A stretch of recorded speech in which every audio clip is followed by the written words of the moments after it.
आविराविर्मयेधि वेदस्य म आनीस्थः श्रुतं मे मा प्रहासीः अनेनाधीतेन अहोरात्रान् सन्दधामि ऋतं वदिष्यामि सत्यं वदिष्यामि तन्मामवतु तद्वक्तारमवतु अवतु माम् अवतु वक्तारम्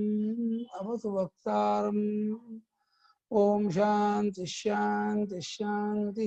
ओम नमो ब्रह्मादिभ्यो ब्रह्म विद्या संप्रदाय कर्तृभ्यो वंश ऋषिभ्यो नमो महद्भ्यो नमो गुरुभ्यश्री नमो गुरुभ्यः सर्वोपप्लवरहितः प्रज्ञानघनः प्रत्यगर्थो ब्रह्मैवाहमस्मि श्रुतिस्मृतिपुराणानाम् आलयं करुणालयं नमामि भगवत्पादं शंकरं लोकशंकरं शंकराचार्यं केशवं बादरायणं सूत्रभाष्यकृतो वन्दे भगवन्तौ पुनः पुनः श्रीमच्छंकर भगवत्पूज्यपाद सद्गुरुभ्यो नमः। वन्दे तं सच्चिदानन्दं यतिवर्यं महामतिं वेदान्तसारज्ञं सद्गुरुं प्रणतोऽस्म्यहं सदाहं सम्प्रदायज्ञं संयमीन्द्रं सदाश्रयं सद्गुरुं सच्चिदानन्दं सदाचारं समाश्रये श्री श्री सच्चिदानंदेन्द्र सरस्वती महासद्गुरुभ्यो नमः। श्रीमच्छंकर भगवत्पूज्यपाद सद्गुरुभ्यो नमः। अधीः भगवो ब्रह्म ಯಾವ್ದಾಗಬೇಕು ಕಿರಣ್ ಸ್ವಚ್ಛಾಯ ಮಾತ್ಮ ಆಗ್ಬೇಕಲ್ಲ ಮಂತ್ರ ಓದಿದ್ದೀನಿ ನಿನ್ನೆ. ಅವನ ಇನ್ನೊಂದು ಆತ್ಮವಾಗಿರುವ ಅಂದ್ರೆ ಈ ಮಗುವಿನ ಇನ್ನೊಂದು ಆತ್ಮ ತಂದೆ ಪುಣ್ಯಕರ್ಮದಿಂದ ಈ ಮಗನನ್ನ ಇಲ್ಲಿ ಇಟ್ಟಿರ್ತಾನೆ. ಅವನು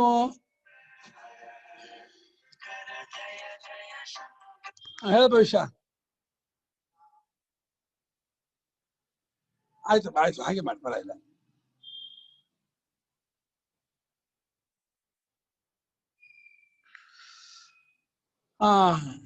ಆ ಪುತ್ರಾತ್ಮನ ಸ್ವಯಂನ ಪುತ್ರಾತ್ಮನಾದ ಮಗನು ಕರ್ಮವನ್ನ ಮಾಡುವುದಕ್ಕೋಸ್ಕರಾಗಿ ರೆಪ್ರೆಸೆಂಟೇಟಿವ್ ಆಗಿ ಇಟ್ಟಿದ್ದಾನೆ. ಅಪ್ಪ ನೀನು ನನ್ನ ಮುಂದಿನ ಎಲ್ಲ ವೇದಾಧ್ಯಯನ ನೀನೇ ಮಾಡ್ಬೇಕು, ಕರ್ಮ ನೀನೇ ಮಾಡ್ಬೇಕು, ಮುಂದಕ್ಕೆಲ್ಲ ನೀನೇ ನೋಡ್ಕೋಬೇಕು, ನಾನು ಬೆಡ್ ರಿಡನ್ನು, ನನಗೆ ನೀನು ಆಗಲ್ಲ, ನಾನು ಹೊರಟೋಗ್ತೀನಿ, ಎಲ್ಲ ನಿನ್ ಜವಾಬ್ದಾರಿ ಹೋಗ್ತಾನೆ.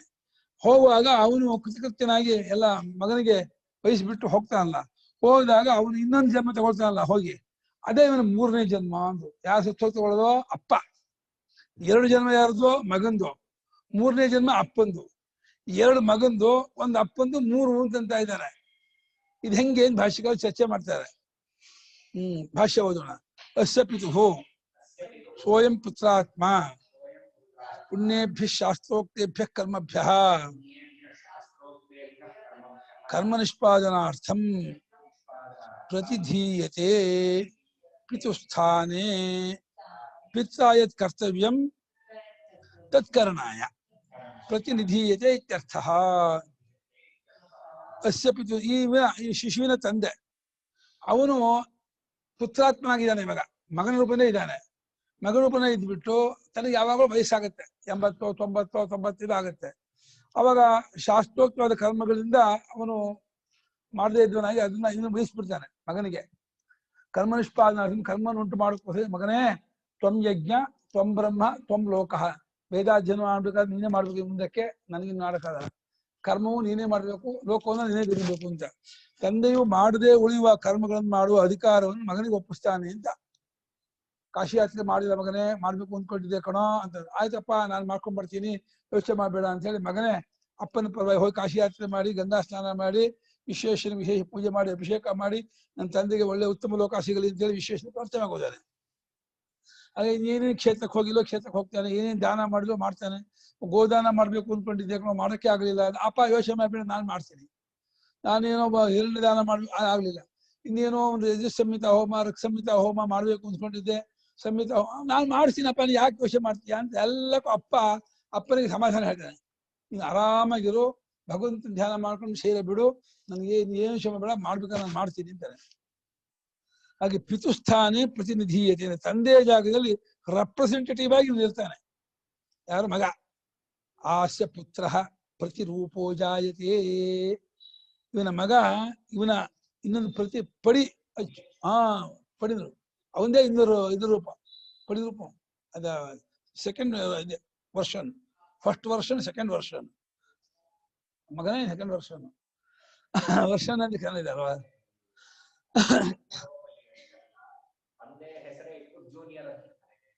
ಹೌದಾ? ಓಹೋ, ಜೂನಿಯರ್ ಜಾನ್ ಅಂತ ಬರ್ತಲ್ಲ. ಅಪ್ಪ ತಂದೆ ಜಾನ್, ಜೂನಿಯರ್ ಜಾನ್ ಏನೋ ಮಾಡೋದು. ಪಿತ್ರ ಯತ್ ಕರ್ತವ್ಯ, ತಂದೆಯಿಂದ ಏನ್ ಮಾಡಲ್ಪಡ್ಬೇಕೋ, ತಂದೆ ಆದವನು ಏನ್ ಮಾಡ್ಬೇಕೋ ತತ್ ಕರ್ಣ, ಅದನ್ನ ಮಾಡೋಕೆ ಮಗನನ್ನ ಇಟ್ಟಿರ್ತಾನೆ, ನೀನ್ ಮಾಡ್ಕೊಂಡು ಹೋಗಪ್ಪ ಅಂತ. ತಥಾಚ ಸಂಪತ್ತಿ ವಿದ್ಯಾಯಾಮ್ ಬಾಧನೀಯಕೆ ಪಿತ್ರ ಅನುಶಿಷ್ಟ ಅಹಂ ಬ್ರಹ್ಮ ಅಹಂ ಯಜ್ಞ ಇತ್ಯಾದಿ ಪ್ರತಿಪದ್ಯತೆ ಇತಿ. ಅದೇ ರೀತಿ ಸಂಪತ್ತಿ ವಿದ್ಯೆ, ಸಂಪತ್ತಿ ಕರ್ಮ ಅಂತ ಬೃಹದಾಂಕ ಬರುತ್ತೆ. ಅದು ವಿದ್ಯೆ ಅಂತ ಇದ್ದಾರೆ, ಅದು ಭಾವನಾತ್ಮಕವಾದನ್ನ ವಿದ್ಯೆ ಅಂತ ಇದ್ದಾರೆ. ಅದು ತಂದೆಯು ತನ್ನ ಜವಾಬ್ದಾರಿಯನ್ನು ಮಗನಿಗೆ ವಹಿಸುವಂತಹ ಒಂದು ಕರ್ಮ.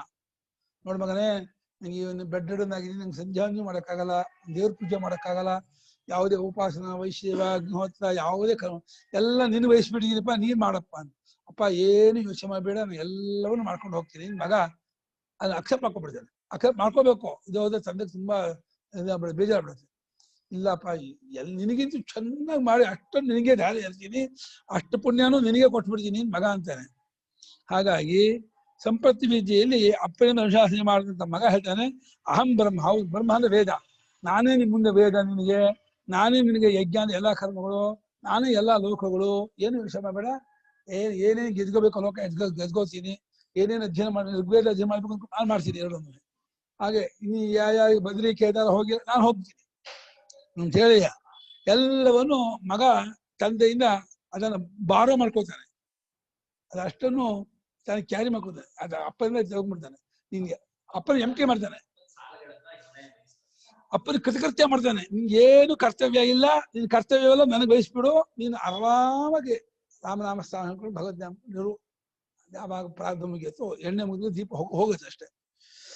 ಅಚಾನಂತರಂ ಪುತ್ರೇ ನಿವೇಶ್ಯ ಆತ್ಮನೋ ಭಾರಂ ಯಸ್ಯ ಪುತ್ರಸ್ಯ ಇತರಃ ಅಯಂ ಯಃ ಪಿತ್ರಾತ್ಮ ಕೃತಕೃತ್ಯಃ ಕರ್ತವ್ಯಾದ್ ಋಣತ್ರಯಾದ್ ವಿಮುಕ್ತಃ ಕೃತಕರ್ತವ್ಯ ಇತ್ಯರ್ಥಃ. ಆಮೇಲೆ ಮಗ ವಹಿಸ್ಕೊಂಡ್ಬಿಟ್ಟ, ಆಯ್ತು ಎಲ್ಲ ನಂದು, ಯೋಚನೆ ಮಾಡಬೇಡ, ಎಲ್ಲ ನಾನು ಮಾಡ್ತೀನಿ ಅಂತಂದ. ಮಗನಲ್ಲಿ ತನ್ನ ಭಾರವನ್ನೆಲ್ಲ ಒಪ್ಪಿಸಿದ ಮೇಲೆ ಇನ್ನು ಪುತ್ರನಿಗೆ ಇನ್ನೊಬ್ಬ ಆತ್ಮನಾದ ತಂದೆ ಇದ್ದಾನಲ್ಲ, ಆ ತಂದೆ ಪಿತ್ರಾತ್ಮ, ತಂದೆ ಅನ್ನುವಂಥ ಆತ್ಮ, ಅವನು ಕೃತಕೃತ್ಯನಾಗ್ಬಿಡ್ತಾನೆ. ಎಲ್ಲ ಏನೇನ್ ಮಾಡ್ಬೇಕೋ, ಏನೇನ್ ಹೇಳ್ಬೇಕೋ, ಏನೇನ್ ಎಲ್ಲ ವಹಿಸ್ಬಿಟ್ಟಿದ್ದೀನಿ, ನನಗಿನ್ಯಾವ ಡ್ಯೂಟಿ ಇಲ್ಲ, ಎಲ್ಲ ಡ್ಯೂಟಿನೇ ವಿನಿಮುಕ್ತ. ಕೃತಕೃತ್ಯ ಅಂದ್ರೆ ಕೃತಂ ಕೃತ್ಯಂ ಏನು ಸಹ, ಮಾಡಬೇಕಾದದ್ದೆಲ್ಲ ಮಾಡಾಗಿರೋದು ಕೃತಕೃತ್ಯನೇ. ನಾನು ಇನ್ನೇನು ಮಾಡ್ಬೇಕಾಗಿಲ್ಲ, ಎಲ್ಲ ಒಪ್ಪಿಸ್ಬಿಟ್ಟು ಅಂತ ಹೇಳಿ ಕೃತಕರ್ತವ್ಯನಾಗಿ ಅಪ್ಪ ಬೆಡ್ ಮೇಲೆ ಹಾಕ್ತಾ ಇದ್ದಾನೆ. ಯಾವಾಗ ಮಗ ತಂದು ಬಾಯಿಗೆ ಆ ಅಂತಾನೆ, ಏನೋ ನೀರು ಕುಡಿಸಿ, ಕಾಫಿ ಕುಡಿಸಿದೆ, ಹಾಲು ಆ ಅಂತಾನೆ. ಹಾಗೆ ಅಲ್ಲೇ ಒಂಟು ಆಗುತ್ತೆ, ಮಗ ಬಂದು ಕ್ಲೀನ್ ಮಾಡ್ಕೊಳ್ತಾನೆ. ಏನು ಮಾಡೋಕ್ಕಾಗಲ್ಲ, ಅದು ಇನ್ನೂ ಬೆಡ್ ಪಾನು, ಇನ್ನೊಂದು ಪಾನು ಏನೋ ಇರುತ್ತೆ ಈ ಕಾಲದಲ್ಲಿ, ಏನೋ ಮಾಡ್ಕೊಂಡು ಏನ್ ಮಾಡೋಕ್ಕಾಗುತ್ತೆ, ಹೇಳಕ್ಕಾಗಲ್ಲ, ಕೂರಕ್ಕಾಗಲ್ಲ, ಏನು ಮಾಡೋಕ್ಕಾಗಲ್ಲ, ಮಾಡ್ಲೇಬೇಕು. ಕೈ ಕಾಲು ಆಗಲ್ಲ ಅಂದ್ರೆ ಮಗನೇ ಮಾಡ್ಬೇಕು, ಇಲ್ಲ ಸೊಸೆ ಜಗಳ ಮಾಡಿದ್ರು ಸೊಸೆ ಮಾಡ್ಬೇಕು. ಜಗಳ ಇದ್ದ ಏನು ಮಾಡಿದ, ಮುಂಚೆ ಜಗಳ ಅಂತ ಮಾಡಿರ್ತಾರೆ, ಆಮೇಲೆ ಆ ಸೊಸೆ ಅವತ್ತು ಅನ್ನುವಾಗ ಬೈವಾಗ ಅನ್ನುವಾಗ ಅಂತ ಇದು ಹಂಗಿಸ್ಕೊಂಡು ಮಾಡ್ತಾ ಇರ್ತಾಳೆ. ಅದು ಕರ್ಮ ಪ್ರಾರಬ್ಧ ಜೋರಾಗಿದ್ರೆ ಎಲ್ಲ ಹೋಯ್ತು ಅಂದ್ರೆ ಏನು, ಅಕಸ್ಮಾತ್ ಬೈತಾ ನನ್ಗೆ ಗೊತ್ತಿದ್ರೆ ಆಕ್ಸಿಡೆಂಟ್ ಆಗ್ಬಿಟ್ವ, ಕೈ ಕಾಲು ಮುರಿದೋಯ್ತು, ಏನ್ ಮಾಡೋದು, ಏನು ಮಾಡಕ್ಕಾಗಲ್ಲ. ನಮ್ಗೆ ನಾಳೆ ಏನು ಗೊತ್ತಿಲ್ಲ, ಇನ್ನು 10 ವರ್ಷಕ್ಕೆ ಎಂತ ಗೊತ್ತಾಗತ್ತಾ? ಸಂಜೆ ಏನು ಗೊತ್ತಿಲ್ಲ, ನಾಳೆ ಏನು ಗೊತ್ತಿಲ್ಲ, ಇನ್ನು 10 ವರ್ಷಕ್ಕೆ ಏನಾಗುತ್ತೆ ಅಂತ ಖಂಡಿತ ಯಾರಿಗೂ ಗೊತ್ತಿಲ್ಲ. ಏನು ಅವತ್ತವತ್ತು ಹೇಗಿದೆ ಹೋಗ್ತಾ ಇರ್ತೀವಿ. ಭಗವಂತ ಅಂತ ಕೇಳ್ಕೋಬೇಕು, ಅನಾಯಾಸೇನ ಮರಣಂ ವಿನಾ ದೈನ್ಯೇನ ಜೀವನಂ ಅಂತ. ದೇಹಿಮೇ ಪರಮಾತ್ಮ, ನನಗೆ ಆಯಾಸ ಇದೆ, ಸಾವು ಕೊಡು, ಕಾರ್ಪಣ್ಯ ತಾರಪ್ಪ, ದೇಹಿ ಅಂದ್ಕೊಂಡು ಭಿಕ್ಷೆ ಬೇಡುವಂತ ಜೀವನ ಕೊಡಬೇಡ. ನನ್ಗೆ ಏನಿದೆಯೋ ಎಲೆ ಮರೆಕಾಯಿ ಅಂತ ಒಂದು ಅನ್ನ ಸಾರು ತಿಳಿಯನ್ನು ಸೇರ್ಕೊಂಡು ಉದ್ದಿದ್ದು ಪರವಾಗಿಲ್ಲ, ನನ್ನ ಎಲ್ಲ ಊಟ ಮಾಡ್ಕೊಂಡು ನಾನು ಇರಬೇಕು, ಯಾರಿಗೂ ತೊಂದರೆ ಕೊಡದೇನೆ ಪ್ರಾಣ ಬಿಡ್ಬೇಕು, ಅಷ್ಟು ಕೊಡಪ್ಪ ಅಂತ ಕೇಳ್ಕೊತಾರೆ. ಯಾರಿಗೂ ತೊಂದರೆ ಬೇಡ, ಎಲ್ಲರೂ ಈ ಪಾಪಿಷ್ಠ ಯಾವಾಗ ಸಾಯ್ತಾನಪ್ಪ ಅಂತ ಮನೆಯೆಲ್ಲ ಬೈಕೊಳ್ಳೋದು ಬೇಡ. ಎಲ್ಲರೂ ಚೆನ್ನಾಗಿರುವಾಗಲೇ ಮಾತಾಡ್ತಾ ಇರ್ಬೇಕಾದ್ರೆ ಹರಿ ಅಂತ ಹೋಗ್ಬೇಕು. ಅಲ್ಲೇ ಹಬ್ಬದ ಊಟ ಆಗಿರುತ್ತೆ, ಎಲ್ಲ ಫಂಕ್ಷನ್ ಆಗಿರುತ್ತೆ, ಎಲ್ಲ ಮುಗ್ದಿರುತ್ತೆ. ಸಂಜೆ 5 ಗಂಟೆ ಎಲ್ಲ ಕೆಲವು ಹಾಕಾಗಿದೆ, ವಿಶ್ರಾಂತಿ ಮಾಡಾಗಿದೆ. ಬರ್ತೀನಿ ಕಣ್ರೋ ಅಂತೇಳಿ ಬಾಯ್ ಬಾಯ್ ಅಂತ ಹೊಟ್ಟೋಗ್ಬಿಡುತ್ತೆ. ಅದು ಶುಭಮರಣ. ವಯೋಗತಃ ಗತವಯ ಜೀರ್ಣಸ್ಸನ್ ಪ್ರೈತಿ ಮ್ರಿಯತೆ. ವಯೋಗತಃ ಗತವಯ, ವಯಸ್ಸೆಲ್ಲ ಮುಗೀತು, ಎಲ್ಲ ಕೀಲೆಲ್ಲ ಜಾಯಿಂಟ್ ಎಲ್ಲ ಸ್ವಾಧೀನ ಇಲ್ಲ, ಕೈ ಎತ್ತಿ ದಬ್ಬನ ಹಂಗೆ ಬಿದ್ದೋಗುತ್ತೆ, ತಲೆ ಎತ್ತಿ ಹಿಂಗಾಗುತ್ತೆ, ನಿಲ್ಲಲ್ಲ, ತಲೆ ನಿಲ್ಲಲ್ಲ, ಕಾಲ ಬಂಕ್ ಆಗಿದೆ, ಬೆಂಡ್ ಆಗಿದೆ, ಏನು ಮಾಡಕ್ಕಾಗಲ್ಲ. ಇದಾಗಿದೆ, 30 ವರ್ಷ ಶುಗರ್ ಬಂದು ದೇಹ ಎಲ್ಲ ವೀಕ್ ಆಗಿದೆ, ಏನು ಫಜೀತಿ ಆಗಿದೆ. ಜೀವನ ಹಣ್ಣು ಮುದುಕ, ಏನು ಕಣ್ಣೆಲ್ಲ ಗುಂಡಿ ಬಿದ್ದಿದೆ, ಒಳಕ್ ಹೋಗಿದೆ, ಒಂದು ಹಲ್ಲಿಲ್ಲ, ಕಳ್ಸಿದ ಕಾಣಲ್ಲ ಅಂತ 8 ಸಲ ಕೂಗಿದ್ರೆ 9 ಸಲ ಏನೋ ಅವು ಅಂತಾನೆ. ಸಹ ಇತಃ ಅಸ್ಮಾ ಪ್ರಯನ್ನೇವ ಶರೀರಂ ಪರಿತ್ಯಜನ್ನೇವ ತೃಣಜಲೂಕಾವಧಿವತ್ ದೇಹಾಂತರಂ ಉಪಾದದಾನಃ ಕರ್ಮಚಿತಂ ಪುನರ್ಜಾಯತೆ. ಅವನು ಯಾವತ್ತೋ ಒಂದ್ ದಿವಸ ಗೊಟಕ್ ಅಂತಾನೆ, ಸಾಯ್ತಾನೆ. ಇಲ್ಲಿ ಹೋಗುತ್ತಲೇ ಶರೀರಂ ಪರಿತ್ಯಜನ್ಯ, ಹೇರ ಬಿಡುತ್ತಿರುವಾಗಲೇನೆ ತೃಣಜಲಾಯುಕಂದ್ರೆ ಲೀಚ್ ಅಂತ ಇದೆಯಲ್ಲ, ಅದು ಹೇಗೆ ಕಚ್ಕೊಂಡು ಹಿಂದೆ ಬಿಡುತ್ತೋ ಹಾಗೆ ಜಿಗಣೆ, ಕನ್ನಡದ ಜಿಗಣೆ ಅಂತಾರೆ, ಇಂಗ್ಲಿಷಲ್ಲಿ ಲೀಚ್ ಅಂತಾರೆ, ಭಾಷೆ ಅಂತಾರೆ, ತೆಲುಗಲ್ಲಿ ಏನಂತಾರೆ, ತಮಿಳ್ ಏನಂತಾರೆ தெரியுமா? ತಮಿಳ್ಳ ಅಲ್ಲಿ ಜಿಗಣೆ அத்தையா அத்தை பிடிக்கிறது அத்தையா, அது இதெல்லாம் இருக்குமே, அது ಕೆರೆ ಹೊಂಡದೆಲ್ಲ இருக்கும், ரொம்ப எனக்கும் பிடிச்சிருந்து. ಇದೆಯಾ ನೀರು? ಸ್ವಲ್ಪ ಇರಬೇಕು, ಬಿಸಿ ಇಲ್ಲ, ಸ್ವಲ್ಪ ಇದೆ. ನೆನ್ನೆದು ಅದು ಬಿಡಿಮ್ಮ, ಹಾಕು ಬೇಡಮ್ಮ. ಏನಾಗಲ್ಲ. ತೃಣಜಲ ಅಂದ್ರೆ ಜಿಗಣೆಯಂತೆಯೇ ಇನ್ನೊಂದು ದೇಹ ಫಿಕ್ಸ್ ಆಗ್ಬಿಡುತ್ತೆ. ಸಾಯುವಾಗಲೇನೆ ಆ ಲಾಸ್ಟ್ ಒಂದು 2 or 3 minutes ಅಲ್ಲಿ ಅವ್ರಿಗೆ ಏನೇನೋ ಕಾಣುತ್ತೆ. ಒಂದು ದೇವತಾ ಜನ್ಮ ಬರ್ಬೇಕಾದ್ರೆ ಬರೀ ದೇವತೆಗಳು ಓಡಾಡ್ತಾ ಇರೋ ಕಾಣುತ್ತೆ. ಕೋತಿ ಜನ್ಮ ಬರ್ಬೇಕಾದ್ರೆ ಬರೀ ಕೋತಿಗಳೇ ಕಾಣುತ್ತೆ. ಕನಸು, ಕೋತಿ ಕನಸು, ನಾಯಿ ಕನಸು, ಇಲಿ ಕನಸು, ಯಾವ ಜನ್ಮ ಅದ ತಕ್ಕಂತ ಕನಸು. ಹಾಗೆ ಮನಸ್ಸು ಅದರಲ್ಲಿ ಹೋಗ್ಬಿಟ್ಟು ಇದಕ್ಕೆ ಸೇರ್ಕೊಂಡ್ಬಿಡುತ್ತೆ, ಇದಕ್ಕೆ ಹೋಗ್ಬಿಡುತ್ತೆ. ನಮ್ಗೆ ಸ್ವಪ್ನಕ್ಕೆ ಹೇಗೆ ಹೋಗ್ತೀವೋ ಜನ್ಮಾಂತರಕ್ಕೂ ಹೀಗೆ ಹೋಗೋದು ನಾವು. ಸ್ವಪ್ನಕ್ಕೆ ಹೋಗುವಾಗ ಏನು ವಾಸನೆ ತುಂಬಿಕೊಂಡಿರ್ತೀವೋ ಆ ವಾಸನಾ ಪ್ರಕಾರವಾಗಿ ಹೇಗೆ ಕನಸು ಬರುತ್ತೋ, ಜನ್ಮಾಂತರಕ್ಕೆ ಹೋಗುವಾಗಲೂ ಕೂಡ ನಮ್ಮ ಈ ಜನ್ಮದಲ್ಲಿ ಏನ್ ಪುಣ್ಯ ಪಾಪದಲ್ಲಿ ಎಷ್ಟು ಇದೆಯೋ ಎಲ್ಲ ಇದಾಗುತ್ತೆ. ನನಗೆ ಆವರೇಜ್ ಎಲ್ಲ ಆವರೇಜ್ ತಗೊಂಡ್ಬಿಟ್ಟು ಯಾವ್ದು ಜಾಸ್ತಿ ತಗೊಳುತ್ತೆ, ಪುಣ್ಯ ಜಾಸ್ತಿ ಆದ್ರೆ ಪುಣ್ಯಕ್ಕೆ ಜನ್ಮ, ಪಾಪ ಜಾಸ್ತಿ ಆದ್ರೆ ಪಾಪಕ್ಕೆ ತಕ್ಕಂಥ ಜನ್ಮ ಬಂದ್ಬಿಟ್ಟು ಕತ್ತೆ, ನಾಯಿ, ಹಂದಿ ಅದು ಬರ್ಬೋದು, ಇಲ್ಲ ದೇವತಾದಿ ಜನ್ಮ ಬರೋದು, ಗಂಧರ್ವ, ಇಲ್ಲ ಮನುಷ್ಯ ಜನ್ಮವೂ ಬರಬಹುದು. ಕರ್ಮ ಹೇಗಿದೆಯೋ ಹಾಗೆ ಯಥಾ ಕರ್ಮ ಯಥಾಶ್ರುತಂ. ದೇಹಾಂತರವನ್ನು ತೀರ್ಕೊಳ್ಳುತ್ತಾ ಕರ್ಮಚಿತಂ, ಕರ್ಮದಿಂದ ಕೊಳಗಟ್ಟಾಗಿರೋ ದೇಹ ತೀರ್ಕೊಳ್ಳುತ್ತಾ ಮತ್ತೆ ಪುನರ್ಜಾಯಿಸಿ, ಮತ್ತೆ ಅಲ್ಲಿ ಹೋಗಿ ಇನ್ನೊಂದ್ಸಲ ಹುಟ್ಟಾನೆ. ಅಂದ್ರೆ ತಕ್ಷಣ ಹುಟ್ಟಲ್ಲ, ಹುಟ್ಟೋದಕ್ಕೆ ಇಲ್ಲಿಂದ ಹೋಗೋದಕ್ಕೆ ಅವನಿಗೆ 11 ದಿವಸ ಇದು ಕರ್ಮ ಇದೆಯಲ್ಲ, ಅಂತ್ಯಷ್ಟಿ ಕರ್ಮ, ಅಪರ ಕರ್ಮ. ಆಮೇಲೆ 12ನೇ ದಿವಸ ಅವನಿಗೆ ಪ್ರೇತತ್ವ ನಿಮ್ಮೋಕ, ಆಮೇಲೆ ಸೂರ್ಯರಶ್ಮಿ ಮೂಲಕ ಮೋಡಕ್ಕೆ ಹೋಗ್ಬೇಕು, ಆಮೇಲೆ ಎಷ್ಟೋ ದಿವಸ ಆದ್ಮೇಲೆ ಮಳೆ ಬೆಳಿಬೇಕು, ಆಮೇಲೆ ಎಷ್ಟೋ ದಿವಸ ಆದ್ಮೇಲೆ ಅನ್ನ ಆಗ್ಬೇಕು, ಆಮೇಲೆ ಅನ್ನವನ್ನು ಯಾವಾಗಲೂ ತಿನ್ಬೇಕು, ಆ ತಿಂದ ಮೇಲೆ ನೀವು ರೇತ ಸಾಗೋಕೆ ಎಷ್ಟೋ ಟೈಮು, ಆಮೇಲೆ ತಾಯಿ ಹೊಟ್ಟೆಗೆ ಹೋಗ್ಬಿಟ್ಟು 10 ತಿಂಗಳು ಬರಬೇಕು. 1 ವರ್ಷ ಆಗ್ಬೋದು, ಮಿನಿಮಮ್ 1 ವರ್ಷ, ಮ್ಯಾಕ್ಸಿಮಮ್ 10 years ಇರ್ಬೋದು, 8 years ಇರ್ಬೋದು, 5 years ಇರ್ಬೋದು, ಆಗ್ಬೋದು. ಆದ್ರೆ ಗಿಡ ಮರ ಬಳ್ಳಿಯ ಹುಟ್ಟಬೇಕಾದ್ರೆ ಬೇಗ ಹುಟ್ಬಿಡ್ತಾನೆ. ಅದು ದೇವತಾ ಜನ್ಮ ಆದ್ರೂ ಬೇಗ ಹೋಗ್ಬಿಡ್ತಾನೆ. ದೇವತಾ ಜನ್ಮ ಆದ್ರೆ ಸೀದಾ ಹೋಗ್ಬಿಟ್ಟು ದೇವತಾ ಜನ್ಮ ಹುಟ್ಬಿಡ್ತಾನೆ, ಅದಕ್ಕೆ ಟೈಮ್ ಇಲ್ಲ, ಅದು ಹೊಟ್ಟು ಹೋಗ್ಬಿಡ್ತಾನೆ. ದೇವತಾ ಜನ್ಮ ಗಿಡ ಮರ ಬಳ್ಳಿಯ ಹುಟ್ಟಬೇಕಾದ್ರು ಮಳೆಯಿಂದ ಹುಟ್ಬಿಡ್ತಾನೆ, ಗಿಡ ಮರ ಬಳ್ಳಿಯ ಹುಟ್ಬಿಡ್ತಾನೆ, ಅದು ಸ್ಥಾವರ ಜನ್ಮ. ಮನುಷ್ಯ ಜನ್ಮ ಬರಬೇಕು ಅಂದ್ರೆ ಟೈಮ್ ತಗೊಳುತ್ತೆ. ಮನುಷ್ಯ ಜನ್ಮಕ್ಕೆ ಅವನು ಇಲ್ಲಿಂದ ಹೋಗಿ ರಸ್ತೆ ಮೂಲಕ ಹೋಗಿ ಮೋಡಕ್ಕೆ ಸೇರ್ಕೊಂಡು, ಮೋಡದಿಂದ ಮಳೆಯಾಗಿ ಬಿದ್ದು ಆಹಾರ, ನೆಲ್ಲಿ, ಅರ್ಶಿ, ಅದಿದೆ, ಗೋಧಿ, ಇದು ಎಲ್ಲದಿಂದ ಇದು ಕಾಲಿ ಅದು ಆ ರೀತಿ ತಗೊಂಡು ಅದನ್ನ ಅಪ್ಪ ತಿಂದು, ಅದು ವಯಸ್ಸಾದ ತಿಂದು ಆಗಲ್ಲ. ವಯಸ್ಸಾದ್ರು ತಿಂದ್ರೆ ಹೋಯ್ತು, ಬ್ರಹ್ಮಚಾರಿ ತಿಂದ್ರೆ ಹೋಯ್ತು, ಸನ್ಯಾಸಿ ತಿಂದ್ರೆ ಹೋಯ್ತು, ಹೆಂಗಸರು ತಿಂದ್ರು ಹೋಯ್ತು, ಪ್ರಾಣಿಗಳು ತಿಂದ್ರು ಹೋಯ್ತು. ರೇತಸ್ಸೇಕ ಮಾಡುವ ಪುರುಷನಲ್ಲೇ ಹೋಗ್ಬೇಕು. ಹಂಗೆ ಮಕ್ಕಳಾಗುವ ಆಪ್ಷನ್ ಇರ್ಬೇಕು, ಹಿಂದಿರ್ಬೇಕು. ಈ ಕಾಲದಲ್ಲಿ 1 ಮಕ್ಳು ಸಾಕು, 2 ಮಕ್ಳು ಸಾಕು ಅಂದ್ರೆ ಕಷ್ಟ. ಆಮೇಲೆ ಹೋದವ್ರು ಚಾನ್ಸೇ ಇರಲ್ಲ. ಹಿಂದಿನ ಕಾಲದಲ್ಲಿ 8 10 ಬ್ಯಾಟಿಂಗು ಒಂದೊಂದು ಕ್ರಿಕೆಟ್ ಟೀಮ್ ಇರ್ತಿತ್ತು, ಒಂದೊಂದ್ ಕಡೆಗೂ ಆಗ್ತಿತ್ತು, ಏನ್ ತೊಂದರೆ ಇರ್ಲಿಲ್ಲ. ಈ ಕಾಲದಲ್ಲಿ ಬಹಳ ಕಷ್ಟ ಬರೋದು, ಬಿಡೋದೇ ಬರೋಕೆ ಆಗಲ್ಲ, ಕಟ್ ಮಾಡ್ಬಿಟ್ಟೆ, ಕಟ್ ಮಾಡ್ಬಿಟ್ರೆ ಬರೋಕೆ ಆಗಲ್ಲ, ಬಹಳ ಕಷ್ಟ. ನ್ಯಾಯ ತುಂಬಾ ತಪ್ಪು, ಅದು ಮಾಡ್ಬಾರ್ದು. ಪಾಪ ಬರೋ ಜೀವಿಗೆ ಅವಕಾಶ ಮಾಡ್ಕೊಡೋದು ಅಂದ್ರೆ ತಗೊಂಡೋಗ ಎಲ್ಲಿ ಯಾರು ಅಬ್ಬಾ ಏನ್ರಿ ಸರ್, ವಾಟ್ ಟೆಲಿವಿಷನ್ ಪ್ರಿಂಟ್ ತೆರೀದು ಬಾ ಹೆಂಗ್ ಗೊತ್ತಾಯ್ತು ಅವನಿಗೆ ಬಂದ್ಬಿಟ್ಟಲ್ಲ ಅಂದ್ಬಿಟ್ಟೆ. ತತ್ ಅಸ್ಯ ಮೃತ್ವಾ ಪ್ರತಿಪತ್ತಂ ಯತ್ ತತ್ ತೃತೀಯಂ ಜನ್ಮ. ಇವನು ತಂದೆ ಸತ್ಯ ಮತ್ ಹೋಗಿ ಹುಟ್ಟಾನಲ್ಲ, ಅದು 3ನೇ ಜನ್ಮ ಅಂದ್ರು. ರೀ ಏನ್ ಹೇಳ್ತಿದ್ದೀರಾ, ಮಗಂದು ರೇತ ರೂಪದಿಂದ ಹುಟ್ಟೋದು, ತಾಯಿ ಹೋಗೋದು 1, ಮಗು ರೂಪದಿಂದ ಹುಟ್ಟೋದು 2, ಅಪ್ಪ 3 ಅಂತ ಹೆಂಗ್ ಸರಿ ಆಗುತ್ತೆ? ಯಾರ್ದೋ 2, ಇನ್ಯಾರ್ದೋ 1, 3 ಆಗುತ್ತಾ ಅಂತ ಇವಾಗ ಪ್ರಶ್ನೆ ಶುರು ಆಗುತ್ತೆ.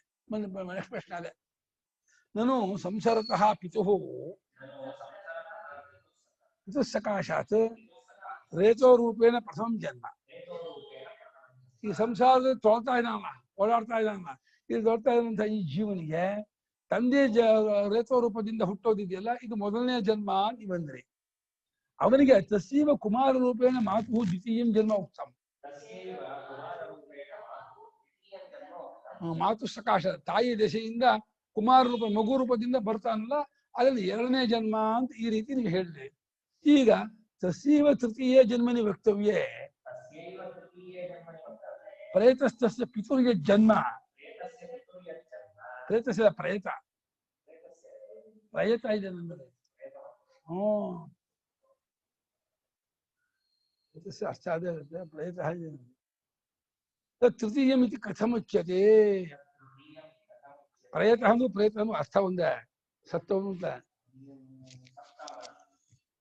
ಪ್ರೇತ ಅಂದ್ರೂ ಸತ್ತ ಅಂತ.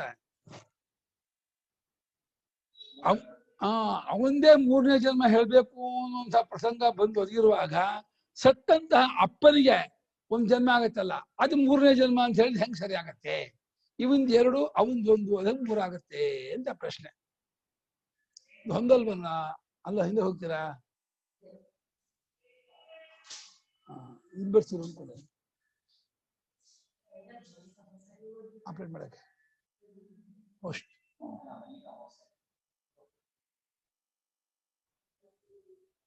ಅದನ್ನ ಋಷಿಯಿಂದ ಭೇದ ಆ ವಿಚಾರವನ್ನ ಇದು ಹೇಳಿದಲ್ಲ, ಮುಟ್ಬಿಟ್ಟೆ, ಅಲ್ಲಿ ಮುಂದಕ್ಕೆ ಹೋಗ್ಬಿಟ್ಟೆ.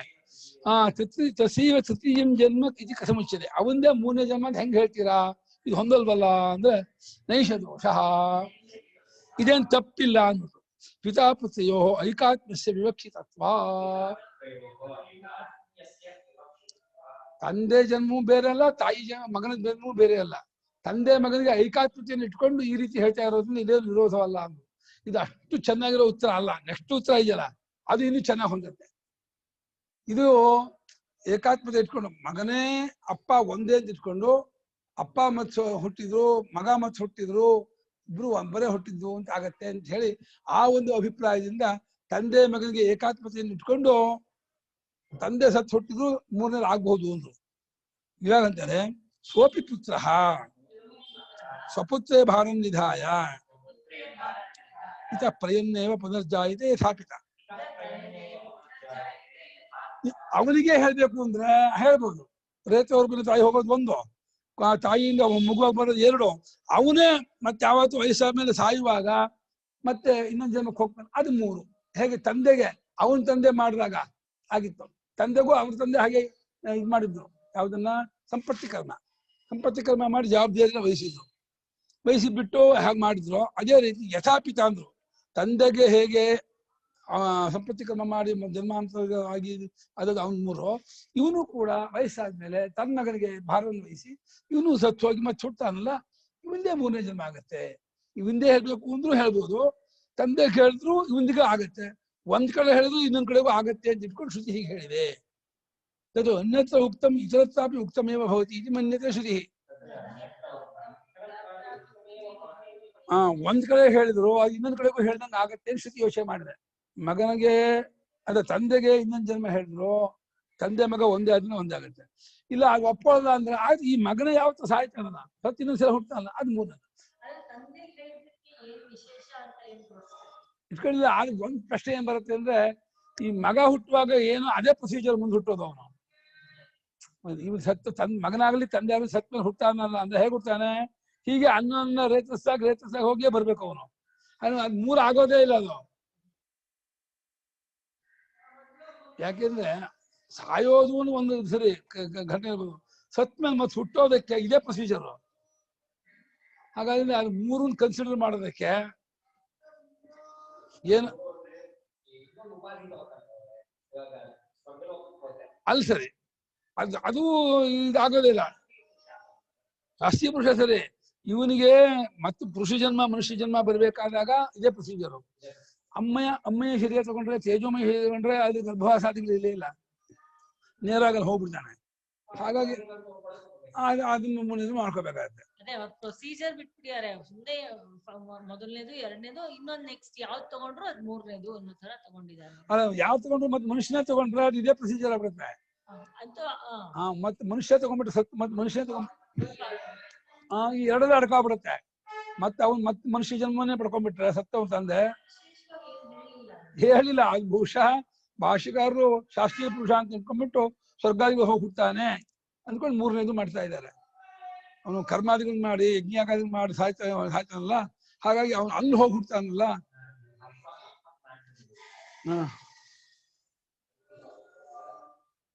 ಹಿಂದೆ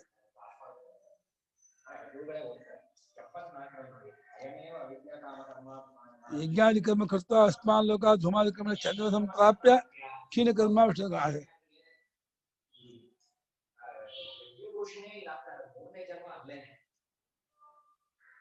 ಅದೇ ಇದಾಗ ಸಾರ್ವತ್ರಿಕ ಆಗಲ್ಲ ಇದು.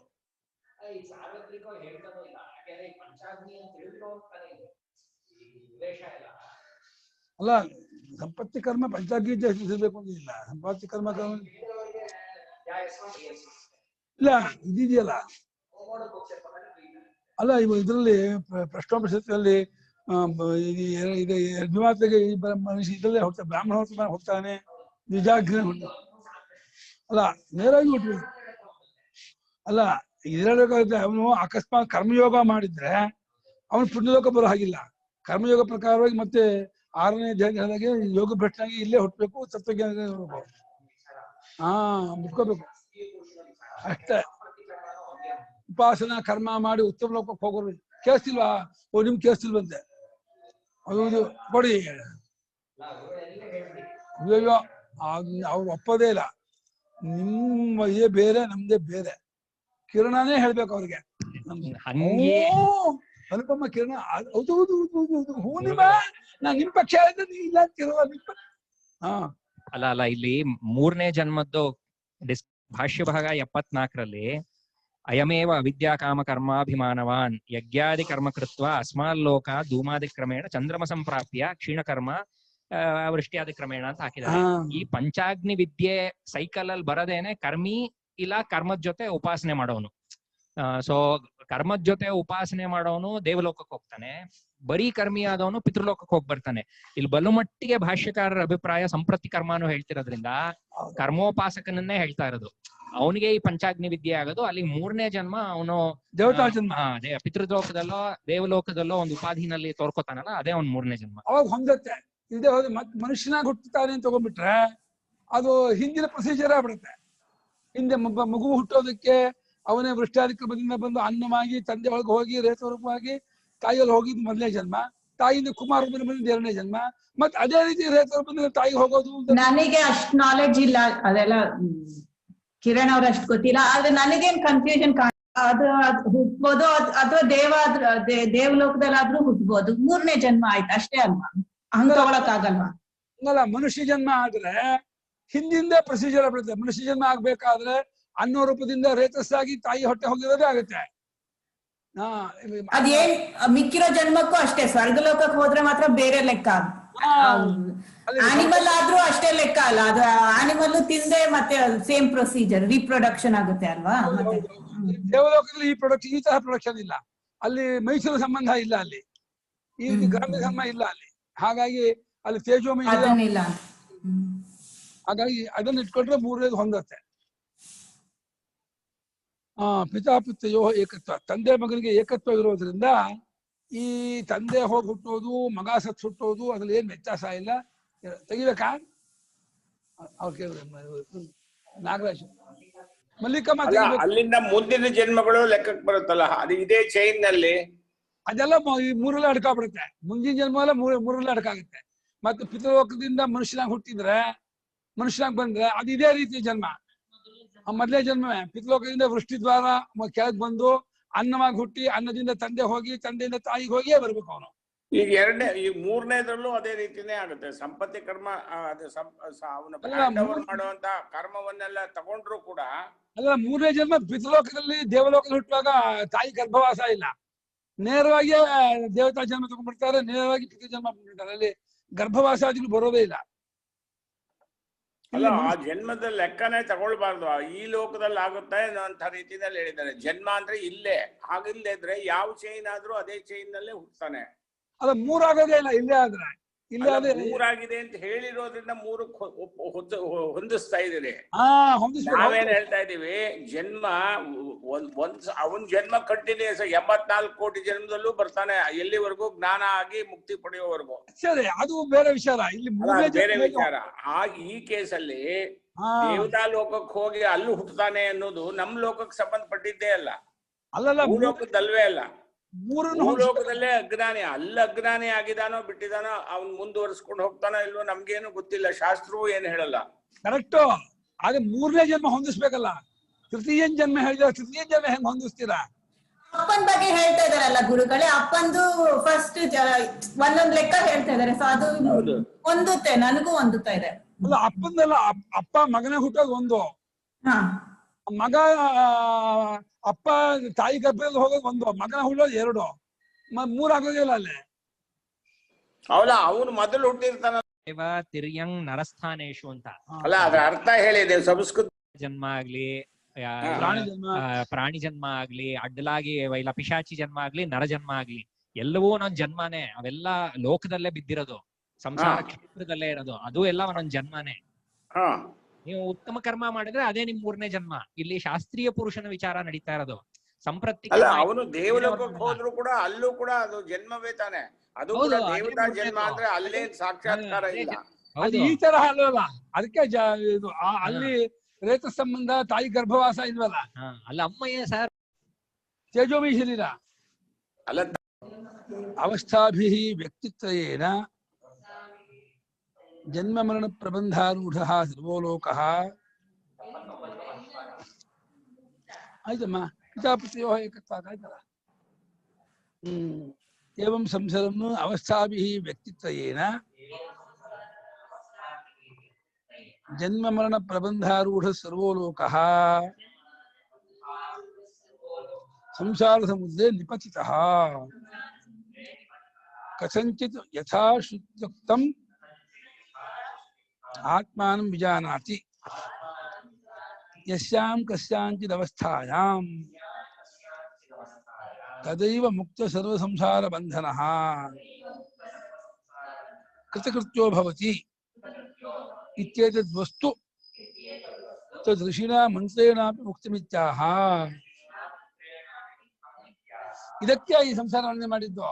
ಇದು ಸಂಸಾರ ವರ್ಣನೆ ಮಾಡಿದ್ದು ವೈರಾಗ್ಯ ತಂದ್ಕೊಂಡು ಮುಕ್ತಿ ಕಡೆ ಹೋಗ್ಲಿ ಅಂತ.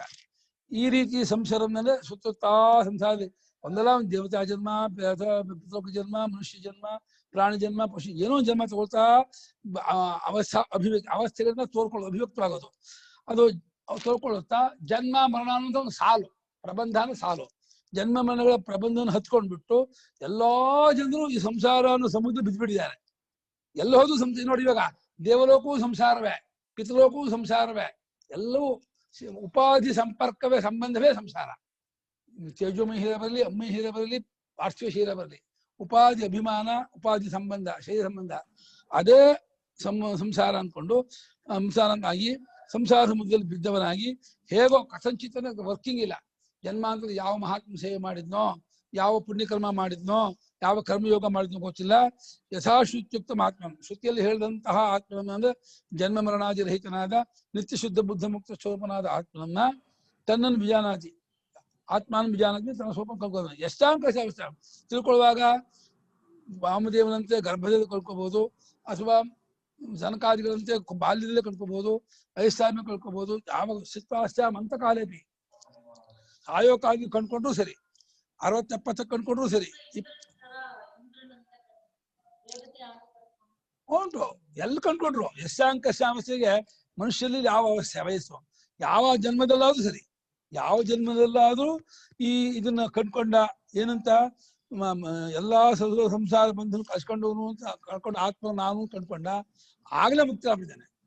ಮುಕ್ತ ಸರ್ವ ಸಂಸಾರ ಬಂಧನ ಅಹಂ ಅಂತ ಆಗ್ಲೇ ಎಲ್ಲಾ ಸಂಸಾರ ಬಂಧನ ಕಳ್ಸ್ಕೊಂಡವ ನಾನು ಅಂತ ಕಂಡ್ಕೊಳ್ತಾನೋ, ಕಂಡ್ಕೊಂಡ ಸಮಯದಲ್ಲೇ ಕೃತಕೃತ್ಯೋ ಭವತಿ, ಮುಕ್ತನಾಗ್ಬಿಡ್ತಾನೆ ಅಂತ ಹೇಳಿ ಆ ವಸ್ತುವನ್ನ, ಯಾವ ವಸ್ತುವನ್ನು ಕಂಡ್ಕೊಂಡು ಮುಗಿತಾನೋ ಆ ವಸ್ತುವನ್ನ ಮಂತ್ರ, ಋಷಿನ ಮಂತ್ರವು ಕೂಡ ಆ ವಸ್ತು ವಿಚಾರವಾಗಿ ಹೇಳ್ತಾ ಇದೆ ಎಂಬುದನ್ನು ನಾ ಮುಂದಿನ ಮಂತ್ರ ಹೇಳ್ತಾ ಇದೆ. ತದುಕ್ತ ಋಷಿಣ ಪೀಠಿಕೆ ಅದು. ತದುಕ್ತ ಋಷಿಣ ಹೇಳಿಮಾ. ಇವ್ರು ಶೈಲಜಾ ಅನ್ನೋರು ಕೇಳ್ತಾ ಇದಾರೆ, ಹೆಣ್ಣು ಅವ್ರು ನನ್ ಕೇಳಕ್ ಹೇಳಿದಾರೆ, ನಾನು ಅದಕ್ಕೆ ಕೇಳ್ತಾ ಇದೀನಿ. ಹೆಣ್ಣು ಮಕ್ಕಳಿದ್ದಾಗ ಹೇಗೆ ಅಂದ್ರೆ ಏನಕ್ಕೆ ಅಂದ್ರೆ ಅವ್ರು ಅನ್ಮ್ಯೂಟ್ ಮಾಡಕ್ ಆಗುತ್ತೋ ಇಲ್ಲ ಗೊತ್ತಿಲ್ಲ. ಸಂಪತ್ತಿ ಕರ್ಮ ಮಾಡಕ್ ಬರಲ್ಲ ಹೆಣ್ಮಕ್ಳಿದೆ. ಒಂದು ಅಪ್ಪ ಇದು ಹೇಳಿದಾರೆ, ಮನುಸ್ಮೃತಿಯಲ್ಲಿ ಒಂದು ವಾಕ್ಯ ಇದೆ, ಮೊಮ್ಮಗ ಇದಲ್ಲ ಮಗಳ ಮಗನು ಕೂಡ ಮಗನ ಮಗನಿಗೆ ಸ್ಥಾನವೇ ಆಗತ್ತೆ, ಅವನೇ ಅಧಿಕಾರಿ ಆಗ್ತಾನೆ. ಆ ಮಗಳ ಮಗನಿಗೆ ಎಲ್ಲ ವಹಿಸ್ಬಿಟ್ರೆ ಆಯ್ತು, ಅವನೇ ಕಟ್ಸಲಾಗ್ತಾನೆ. ಅಲ್ಲ, ಈ ಜನ್ಮದ್ ಹೇಳ್ತಾ ಇದ್ರಲ್ಲ ಗುರುಗಳೇ, ಆಗ ಅವ್ರು ಕೇಳಿರೋದು ಫಸ್ಟ್ ಜನ್ಮ, ಸೆಕೆಂಡ್ ಜನ್ಮ, ಮೂರನೇ ಜನ್ಮ. ಹಾಗಿದ್ದಾನೆ, ಹೆಣ್ಮಗು ಹುಟ್ಟೋದು ಗಂಡ್ಮಗು ಹುಟ್ಟೋದು ರೇತಸ್ಸಿನ ಹುಟ್ಟೋ ಸಮಾನ ತಾನೆ. ಅದು ರೇತಸ್ಸು ಅನ್ನೋದು ಇಬ್ಬರಿಗೂ ಬೀಜ ಸಮಾನ. ಮನುಷ್ಯ ಶರೀರಕ್ಕೆ ರೇತಸ್ ಬೀಜ, ಅದರಿಂದ ಮಗನ ಹುಟ್ಟಾನೆ. ಮಗನಾಗಿ ಹುಟ್ಟಿದ್ 2 ಆಯ್ತೆ. ರೇತಸ್ಸಾಗಿ ಹುಟ್ಟಿದ್ 1, ರೇತಸ್ಸಾಗಿ ತಾಯಿ ಹುಟ್ಟಿದ್ 1, ಮಗನಾಗಿ ಬಂದಿದ್ 2, ಅಥವಾ ಮಗಳಾಗಿ ಬಂದಿದ್ 2. ಆ ಮಗಳೇ ಮತ್ತೆ ಇನ್ನೊಂದು ಜನ್ಮ ತಗೊಂಡ್ರೆ ಪುಣ್ಯಕರ್ಮ ಮಾಡಿ ಅವಳೇ ಒಳ್ಳೆ ಮಹಾ ತಪಸ್ವಿಯಾಗಿ ಬೇರೆ ಬೇರೆ ಪೂಜಾ ಜಪ ವ್ರತ ಮಾಡಿ ಉತ್ತಮ ಲೋಕಕ್ಕೆ ಹೋದ್ರೆ ಅವಳಲ್ಲಿ 3 ಜನ್ಮ ಆಗುತ್ತೆ. ಪುಣ್ಯಲೋಕ ಪಡ್ಕೊಳಕ್ಕೆ ಎಲ್ರಿಗೂ ಅಧಿಕಾರ ಇದ್ದೇ ಇದೆ. ಪುಣ್ಯಲೋಕ ಪಡ್ಕೊಳಕ್ಕೆ ಗಂಡಸಿಗೆ ಮಾತ್ರ ಅಂತ ಏನಿಲ್ಲ. ಶಾಸ್ತ್ರ ಪ್ರಕಾರ ಎಲ್ಲರೂ ಪುಣ್ಯಲೋಕಕ್ಕೆ ಹೋಗ್ಬೋದು. ಪುಣ್ಯಕರ್ಮ ಮಾಡಿದ್ರೆ ಪುಣ್ಯಲೋಕದ ಅವಕಾಶ ಉಂಟು.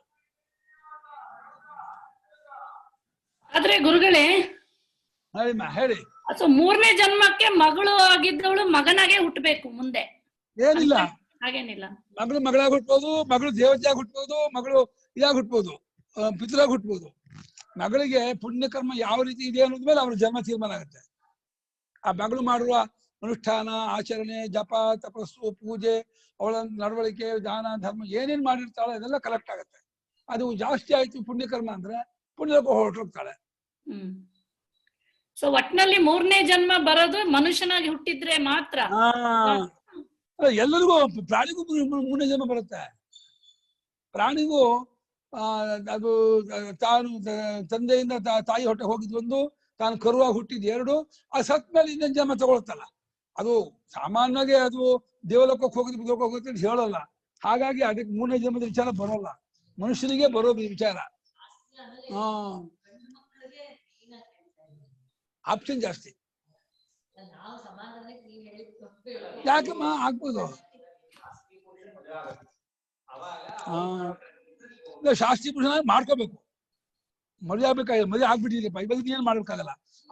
ಅವಾಗ ಶಾಸ್ತ್ರೀಯ ಪುರುಷನಾಗಿ ನೀವಿರಿ, ನೀವು ಅಗ್ನಿಹೋತ್ರ ಮಾಡಿ, ನಾನು ನಿಮ್ಗೆ ಸಪೋರ್ಟ್ ಮಾಡ್ತೀನಿ, ನಾವು ಮಾಡಿ ಉತ್ತಮ ಲೋಕಕ್ಕೆ ಹೋಗೋಣ, ಉತ್ತಮ ಜನ್ಮ ಪಡ್ಕೋಣ, ಅಥವಾ ಉತ್ತಮವಾದ ಸಂಸ್ಕಾರ ಪಡ್ಕೊಳ್ಳೋಣ, ಏನ್ ಮಾಡ್ಬೋದು, ಇಷ್ಟಪೂರ್ವಕ ಮಾಡ್ಬೋದು. ಇಲ್ಲ ಗಂಟಲ ಹತ್ರ ಮಾಡಿಸ್ಬೋದಪ್ಪ, ಅಗ್ನಿಹೋತ್ರ ಮಾಡಿಸ್ಬೋದು, ಹೇಳ್ಬಿಟ್ಟು ಸಪೋರ್ಟ್ ಮಾಡಿ ಮಾಡೋಣ ಮಾಡಿ ಅಂತ ಹೇಳಿ ಮಾಡಿಸಿ ಮಾಡ್ಬೋದು. ಯಾಕೆ ಅವ್ರು ಇದಾರೆ ಅಲ್ಲೇ ಅಗ್ಗೋತ್ ಮಾಡಿ ಹೇಳಿದಾರೆ ಗೊತ್ತಾ? ಇಲ್ಲ ಅಗ್ಗೋತ್ ಮಾಡಿ ಹೇಳಿದಾರೆ, ಅದು ಇನ್ನೂ ಪ್ರೊಸೀಜರ್ ಅಲ್ಲಿ ಇದೆ, ಅದೇನು ಆಗ್ತಾ ಇದೆ, ಬಂದಿಲ್ಲ, ಅದು ನಡೀತಾ ಇದೆ, ಚೂರ ಬರ್ತಾ ಇದೆ, ಹೇಳ್ತಾ ಇದ್ದಾರೆ. ವೈಷ್ಣವ ತೊಡಗಿಸ್ತಾ ಇದೆ ಸದ್ಯದಲ್ಲಿ. ವೈಷ್ಣವ ಆದ ಕೂಡಲೇನೆ ಶುರು ಆಗುತ್ತೆ ಚತುರ್ಥಿ ವಿವಾಹ, ಮತ್ತೆ ಅಗ್ನಿ ಇಟ್ಕೊಂಡು ಧಾತುರ್ಥಿ ವಿವಾಹ ಮಾಡ್ಕೊಂಡು ಅಗ್ನಿ ಇಟ್ಕೊಂಡ್ಬಿಡೋದು. ಏನಿಲ್ಲಪ್ಪ, ಯಾಕೆ ಕೆಲಸ ಮಾಡ್ಬೇಕು? ಅದು ಸಂಜೆ ಮಾಡೋದಕ್ಕೂ ಬೆಳಗ್ಗೆ ಬಳಿಕ ಹಗಲ ಕೆಲಸ ಮಾಡೋದು ಏನ್ ಸಂಬಂಧ? ಆಮೇಲೆ ಅಗ್ನಿಹೋತ್ರ ನೀತಿ ಇವರೇ ಮಾಡ್ಬೋದು. ಅಲ್ಲ, ಅಗ್ನಿಹೋತ್ರ ನಿತ್ಯಾಗ್ನಿಹೋತ್ರವನ್ನ ಪತ್ನಿಯೇ ಮಾಡ್ಬೋದು, ಶಾಸ್ತ್ರ ಅದು ಇದೆ. ಇಷ್ಟಿಯನ್ನು ಮಾತ್ರ ರುಚಿ ಮಾಡ್ಬೇಕೆ ಹೊರತು ಸ್ವಯಂ ಯಜಮಾನ ಪರ್ವಣಿ ಜುಹ್ಪತಿ ಇದ್ದಾರೆ. ಅಮಾವಾಸ್ಯೆ ದಿವಸ ರಾತ್ರಿ, ಪೂರ್ಣಿಮೆ ದಾಸಿ ಮಾತ್ರ ಯಜಮಾನ ಮಾಡ್ಬೇಕು, ಬಾಕಿ ದಿವಸ ಋತ್ವಿಜ ಮಾಡ್ಬೋದು, ಪತ್ನಿಯೂ ಮಾಡ್ಬೋದು, ಸೂತ್ರಕಾರ ಹೇಳಿದ್ದಾರೆ. ಪತ್ನಿ ಕಲ್ತ್ಕೋಬೇಕು. ಏನ್ ಎರಡು ಆಹುತಿ ಮುಂದೆ ಅಗ್ನಿ ಜ್ಯೋತಿ ಜ್ಯೋತಿ ಅಗ್ನಿ ಸ್ವಾಹ ಮಂತ್ರ ಅಗ್ನಿ ಅಷ್ಟ ಅಗ್ನಿ ಉದ್ಧರಣೆ ಮಾಡೋದು ಮೂರಲ್ಲಿ ಇಟ್ಕೊಳ್ಳೋದು ಸೃಷ್ಟಿ ಮಾಡೋದು ಆಹುತಿ ಕೊಡೋದು ಮುಚ್ಚೋದು 10 ನಿಮಿಷ ಕೆಲಸ. ಗುರುಗಳೇ, ಹಾ ಯಜಮಾನ್ರಿಗೆ ಇಂಟ್ರೆಸ್ಟ್ ಇಲ್ದಿದ್ರೆ ಏನ್ ಮಾಡೋದು? ಗುರುಗಳೇ, ಉಪನಯನ ಆದಾಗ 2ನೇ ಜನ್ಮ ಅಂತಾರಲ್ಲ, ಅದು ಈ ಲೆಕ್ಕಕ್ಕೆ ಬರಲ್ವಾ? ಇಲ್ಲಿ ಅದಲ್ಲ. ಇಲ್ಲಿ ಉಪನಯನ ಅದು ಕರ್ಮದಿಂದ ಆಗುವ ಜನ್ಮವೇ ಹೊರತು ಈ ಅವಸ್ಥಾಭಿವ್ಯಕ್ತಿ ಅಲ್ಲ. ಇಲ್ಲಿ ಅವಸ್ಥಾಭಿವ್ಯಕ್ತಿಯಿಂದ 2ನೇ ಜನ್ಮ ಅಂತ ಇದ್ದಾರೆ. ನೀವು ಉಪನಯನ ಆಗುದು ಅಲ್ಲ, ಅದು ಹೆಂಗಸಿಗೆ ಬರೋದೇ ಇಲ್ಲ. ಇದು ಹೆಂಗಸಿಗೂ ಬರ್ಬೇಕಲ್ಲ. ಉಪನಯನದಿಂದ ಆಗೋದ್ರಿಂದ ಹೆಂಗಸಿಗೆ ಇಲ್ಲೇ ಎಲ್ಲ ಆಗ್ಬಿಡತ್ತೆ. ಎಲ್ಲರಿಗೂ ಅಪ್ಲೈ ಆಗ್ಬೇಕಲ್ಲ. ಅದರಿಂದ ಈ ಇದೆ ಕರೆಕ್ಟ್ ಅಷ್ಟೇ. ಅದು ಅದೇನ್ ಹೇಳೋದು ಅದಕ್ಕೆ? ಕರ್ಮ ನಿಮಿತ್ತ ಅಂತನ ಅದಕ್ಕೆ ಹೇಳೋದು? ಕರ್ಮಣ ಜಾಯತೆ ದ್ವಿಜ ಅದು 2ನೇ ಜನ್ಮ ಅಲ್ಲ. ಇದಲ್ಲ ಹಂಗೆ ಹೇಳೋದಲ್ಲ ಗುರುಗಳೇ. ಸಂಸ್ಕಾರ ದ್ವಿಜ ಉಚ್ಯತೆ, ಸಂಸ್ಕಾರದಿಂದ ಬಂದ ಜನ್ಮ ಅದು. ಕರ್ಮಣ ಜಾಯತೆ ಶುದ್ಧ ಸಂಸ್ಕಾರ ದ್ವಿಜ ಉಚ್ಯತೆ ಅಂತ ಸಂಸ್ಕಾರದಿಂದ ಬಂದ ದ್ವಿಜತ್ವ ಅದು. ಕೃತಕೃತ್ಯನಾಗ್ತಾನೆ. ಆ ವಸ್ತುವನ್ನ ಅಂದ್ರೆ ಆ ಪರಮಾರ್ಥ ವಸ್ತುವನ್ನ ಋಷಿಯನ್ನ ಮಂತ್ರ, ಇದು ವೇದವನ್ನೇ ಮಂತ್ರವನ್ನೇ ಋಷಿ ಅಂತ ಇದ್ದಾರೆ. ಅದು ಹೇಳ್ತಾ ಇದೆ, ತದುಕ್ತಂ ಋಷಿಣಾ ಗರ್ಭೇನು ಸನ್ ಅನ್ವೇಷಾಮವೇದಂ ಅಹಂ ದೇವಾನಾಂ ಜನಿಮಾನಿ ವಿಶ್ವಾ ಶತಂ ಮಾ ಪುರಃ ಆಯಸೀರ ರಕ್ಷನ್ ಅಧಶ್ಯೇನಃ ಜವಸಾ ನಿರದೀಯಮಿತಿ ಗರ್ಭೆ ಏವೈತಚ್ಛಯಾನಃ ವಾಮದೇವಃ ಏವಂ ವಾಚ.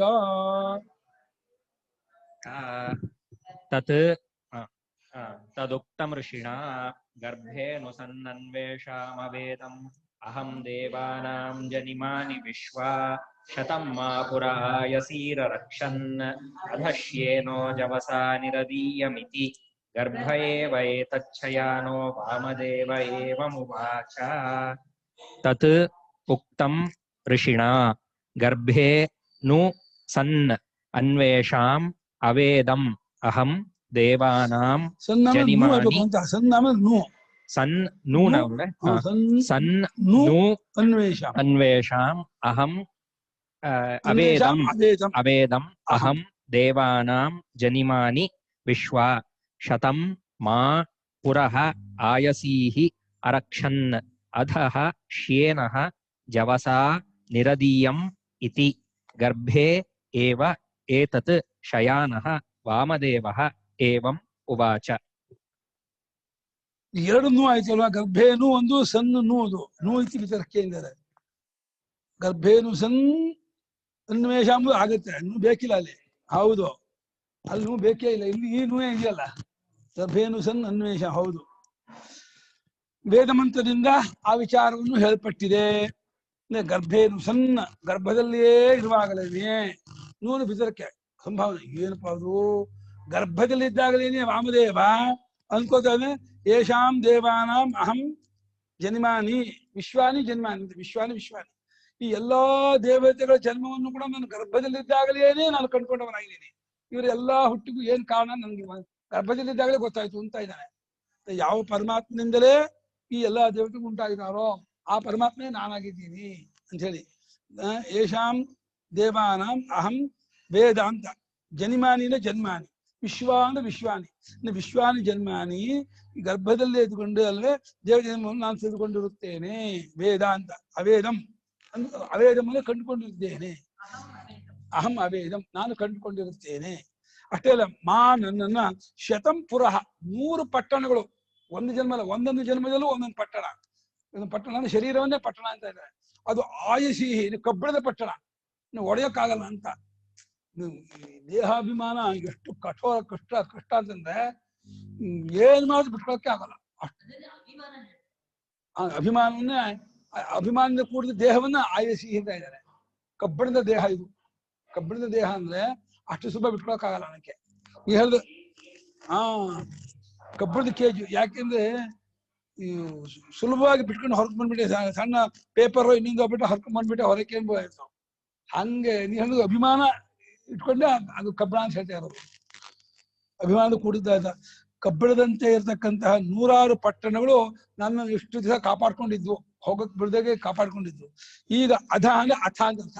ಇನ್ನು ಶೇನ ಯಥಾ ಜವಸ, ಗಿಡಗ ಹೇಗೆ ಹಾಗೆ ಕಿತ್ಕೊಂಡು ಹೋಗುತ್ತೋ ಆ ರೀತಿ ನಾನು ವೇಗದಿಂದ ನಾನು ದೇಹ ಬಿಟ್ಟು ಹೊರಗೆ ಬಂದ್ಬಿಟ್ಟೆ. ಅಧ್ಯಾತ್ಮ ಜ್ಞಾನ ಬಲದಿಂದ ವೇಗವಾಗಿ ನಾನು ದೇಹದಿಂದ ಹೊರಗೆ ಬಂದಿದ್ದೀನಿ, ದೇಹಾತೀತನಾಗಿದ್ದೀನಿ, ನರದೀಯಂ ಅನ್ನು ಹೊರಗೆ ಬಂದವನಾಗಿದ್ದೇನೆ ಎಂಬುದಾಗಿ ಗರ್ಭದಲ್ಲಿಯೇ ಶಯಾನ ಮಲಗಿದವನಂತಹ ವಾಮದೇವನು ಏವಮುವಾಶ ಈ ರೀತಿ ಹೇಳಿದನು ಅಂತ. ಇದು ಸಂಗ್ರಹವಾದ ವಾಕ್ಯ. ಅಲ್ಲಿ ಋಗ್ವೇದದಲ್ಲಿ ಪೂರ್ತಿ ಮಂತ್ರ ಇದೆ. ಋಗ್ವೇದದಲ್ಲಿ ಇದೆ ಇದು ವಾಕ್ಯ.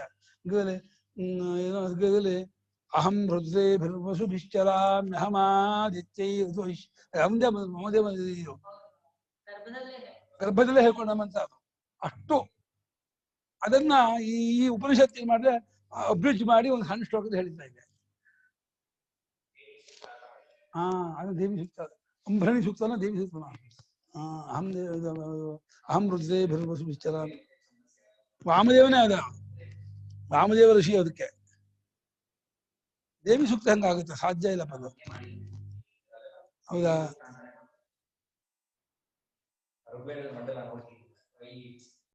ಹೌದಾ? ಅದು ಮಂಡಲ ನೋಡ್ಬೇಕು ಅದು ಋಷಿದೇವತಾ ಛಂದಸ್ಸು. ಗರ್ಭೇನು ಅಂದ್ರೆ ಮಾತೃಗರ್ಭಾಶಯೇ ಏವ ಸನ್ನ. ಗರ್ಭೇನು ಅಂದ್ರೆ ಗರ್ಭದಲ್ಲಿಯೇ ಅಂತ. ಆ ನೂ ಅನ್ನೋದು ವಿತರ್ಕ. ಅಮ್ಮ ಏನಪ್ಪ ಗರ್ಭದಲ್ಲಿ ಇದ್ಕೊಂಡಾಗಲೇ ಮಾತೆ ಬರಲ್ಲ, ಕಣ್ಣೇ ಇರಲ್ಲ, ಏನೂ ಇರಲ್ಲ, ಏನು ಅವನ್ಗೆ ಆ ಜನ್ಮಾಂತರ ವಾಸನೆ ಅಂತಂದ್ರೆ ಜ್ಞಾನ ಆಗ್ಬೇಕಾಯ್ತು. ಅಷ್ಟೇ ಸತ್ತೋಗ್ಬಿಟ್ಟ. ನನ್ನ ನಿಮಿಷ ಇದೆ ಜ್ಞಾನ ಆಗ್ಬಿಡ್ತಿತ್ತು, ಹೋಗ್ಬಿಟ್ಟ. ಆ ನಿಮಿಷ ಇಲ್ಲಿ ಬಂದ್ಬಿಡ್ತು. ಎಂಥ ಅನ್ಯಾಯ ಹಾಗೆ. ಅಷ್ಟಕ್ಕಾಗಿ ಅಪರಾಧಿ ಗರ್ಭಕ್ಕೆ ಬಂದ್ಬಿಟ್ಟ ಅವನು. ಅವನಿಗೆ ಮುಂದಿಲ್ಲ, ಯಾಕೆಂದ್ರೆ ಮುಂದಿನ ಇದಕ್ಕೆ ಪ್ರಚಾರ ಆಗ್ಬೇಕಲ್ಲ. ಅಲ್ಲಿ ಇದೀಗ ಜ್ಞಾನ ಆಗ್ಬಿಟ್ಟು ಸೇರ ಹೊರಟ್ಬಿಟ್ಟಿದ್ರೆ ಹೇಳಕ್ ಯಾರು ಇರ್ತಿಲ್ಲ. ಇವಾಗ ಗರ್ಭದಲ್ಲೇ ಜ್ಞಾನಿ ಆಗ್ಬಿಟ್ಟು ಹೊರಗೆ ಬಂದ್ಮೇಲೆ ತತ್ವ ವಿಚಾರ ಎಲ್ಲರೂ ಹೇಳ್ಬೋದು. ಮಾತೃ ಗರ್ಭಾಶಯ, ತಾಯಿಯ ಗರ್ಭಾಶಯದಲ್ಲಿಯೇ ಇಟ್ಕೊಂಡವನಾಗಿತ್ತು. ನೂ ಇತಿ ವಿತರ್ಕೆ, ಇನ್ನು ಸಂಭಾವನೆ ಆಗ್ಬೋದಲ್ಲ, ಹೀಗೂ ಆಗಿರ್ಬೋದಲ್ಲ ಅಂತ, ಇಂಥದ್ದು ಒಂದು ಘಟನೆ ಆಗಿದೆಯಲ್ಲ ಅಂತ ಸಂಭಾವನೆ ಮಾಡೋದಂದ್ರೆ ಅದೇನೋ ಒಂದು ರೀತಿ ಆಶ್ಚರ್ಯವಾಗಿ ಹೇಳೋದು. ಆಮೇಲೆ ಊಹೆ ಮಾಡಿ ಇದಾಗಿ ಊಹೆ ಅಂತ ಹೇಳಲ್ಲ, ಏನಪ್ಪಾ ಅವ್ನು ಅದ್ಭುತ ಇದು ಅಂತ ಹೇಳೋದು ಅರ್ಥದಲ್ಲಿ. Kilometre correct. ಅನೇಕ ಜನ್ಮಾಂತರ ಭಾವನಾ ಪರಿಪಾಕವಶಾತ್ ಯೇಷಾಂ ದೇವಾನಾಂ ವಾಗಜ್ಞಾದೀನಾಂ ಜನ್ಮಾನಿ ಜನ್ಮಾನಿ ವಿಶ್ವಾನಿ ಸರ್ವಾಣಿ ಅನ್ವವೇದಂ ಅಹಂ ಅಹೋ ಬುದ್ಧವಾನಸ್ಮಿ ಅರ್ಥ. ಇದು ಧ್ವನಿಯಿಂದ ಜೈತಾ ಇದ್ದಾರೆ. ಅಹೋ ಅಂತ ಕಂಡ್ಕೊಂಡ್ಬಿಟ್ಟೆ ನಾನು, ಗೊತ್ತಾಗ್ಬಿಡ್ತು ಅಂತ. ಒಂದಲ್ಲ ಎರಡಲ್ಲ, ಅನೇಕ ಜನ್ಮಾಂತರ ಭಾವನೆಯ ಪರಿಪಾಕ ಅಂದ್ರೆ ಅದರ ಇದಾಗ ಸಂಸ್ಕಾರ ಕೂಡಿ ರೈಪ್ ಆಗೋದು ಪೂರ್ತಿ. ಒಂದೊಂದು ಜನ್ಮದಲ್ಲೂ ಅಧ್ಯಾತ್ಮ ವಿಚಾರನ ಕಲೆಕ್ಟ್ ಮಾಡಿ ಯಾವುದೋ ಒಂದು ಜನ್ಮದಲ್ಲಿ ರಮಣ ಮಹರ್ಷಿ ಹುಟ್ಬಿಡ್ತಾನೆ, ಪರಮಹಂಸ ಹುಟ್ಬಿಡ್ತಾನೆ, ಮಹಾರಾಜ ಹುಟ್ಬಿಡ್ತಾನೆ. ಹಾಗೆ ಅದೇ ಈ ಜನ್ಮದಲ್ಲಿ ನಾವು ಕೂಡ್ಕೊಂಡು ವೇಸ್ಟ್ ಅನ್ಕೋಬಾರ್ದು. ಇದು ಒಂದು ಇದು ನಮ್ಗೆ ಖಂಡಿತ ನಮ್ಗೆ ವ್ಯಸ್ತ ಆಗಲ್ಲ. ತತ್ವಜ್ಞಾನ ಆಗ್ಬೇಕು ಅಂತ ಪ್ರಯತ್ನ ಪಡ್ತಾ ಇರೋದು ನಿಜ. ಆಗ್ಲಿಲ್ಲ ಅನ್ನೋ ಅರ್ಥಕ್ಕೆ ಈ ಮಾಡಿದ ಒಂದು ಸಂಸ್ಕಾರ ವೇಸ್ಟ್ ಆಗಲ್ಲ, ಅಷ್ಟು ಕರೆಕ್ಟ್ ಆಗಿದೆ.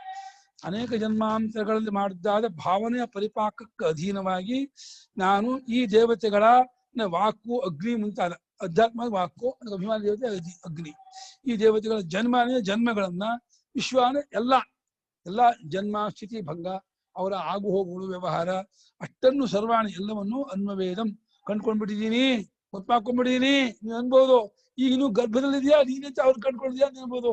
ನಾನು ಗರ್ಭದ ಶರೀರ ರೂಪದವನಲ್ಲ, ಗರ್ಭದ ಶರೀರದ ಒಳಗೆ ಚೈತನ್ಯ ರೂಪ ಏನಿದೆ ಆ ರೂಪದವನಾಗಿ ಅದೇ ವಿಶ್ವಕ್ಕೆಲ್ಲ ಆಧಾರ, ವಿಶ್ವಕ್ಕೆಲ್ಲ ಕಾರಣ, ವಿಶ್ವಕ್ಕೆ ಅದೇ ಮೂಲ. ಅದನ್ನು ನಾನು ಕಂಡ್ಕೊಂಡು ಆ ರೂಪದಿಂದ ಜಗತ್ತಿಗೆಲ್ಲ ನಾನು ಆದಿಯಾಗಿದ್ದೀನಿ, ಎಲ್ಲರ ಹುಟ್ಟನ್ನು ಕಂಡ್ಕೊಂಡಿದ್ದೀನಿ ಅಂತ ಹೇಳಿ ಆ ತತ್ವರೂಪದಿಂದ ನೆಲೆ ನಿಂತು ಹೇಳ್ತಾ ಇರೋ ಮಾತಿದ್ದು.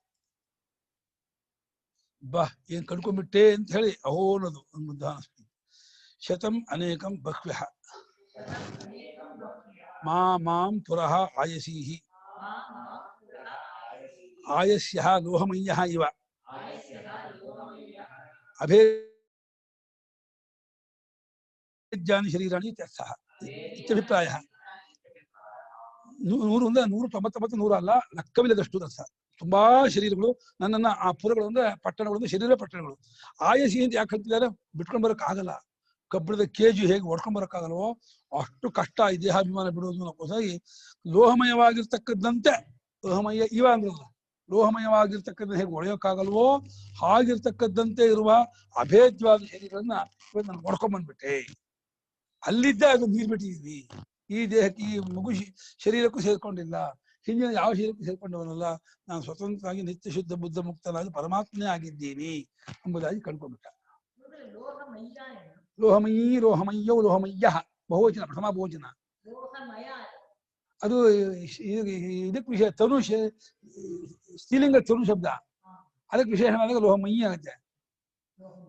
ಲೋಹಮಯ ಆಗ ಲೋಹಮಯ, ಲೋಹಮಯೋ ಲೋಹಮಯ ಆಗುತ್ತೆ. ಮಯಿ ಮಯ್ಯ ಆಗುತ್ತೆ. ಅದು ನೀಶು ಮಯಿ ಅನ್ನೋದು ಈ ಪ್ರತ್ಯಯ. ಅಯಸ್ಮಯ್ಯ ಅಯಸ್ಮಯೀ ಅಯಸ್ಮಯ್ಯ ಅಯಸ್ಮಯ್ಯೋರ ಯಥಾ ಹರಿಣ್ಯ ಹರಿಣಿ ಹರಿಣ್ಯ. ಈ ಕಾರಣಂತ ಸ್ತ್ರೀಲಿಂಗ ಹಾಗಾಗುತ್ತೆ ರೂಪ. ಲೋಹಮಯ್ಯವಾದ ಅಭೇದ್ಯವಾಗಿರೋ ಶರೀರಗಳನ್ನು ನಾನು ಪಡ್ಕೊಂಡಿದ್ದೀನಿ, ಪಡ್ಕೊಂಡಿದ್ದೆ. ಶರೀರ ಇತ್ತು, ಅದನ್ನ ಅರಕ್ಷಣ ರಕ್ಷಿತವತ್ಯ ಸಂಸಾರ ಪಾಶ ನಿರ್ಗಮನಾತ್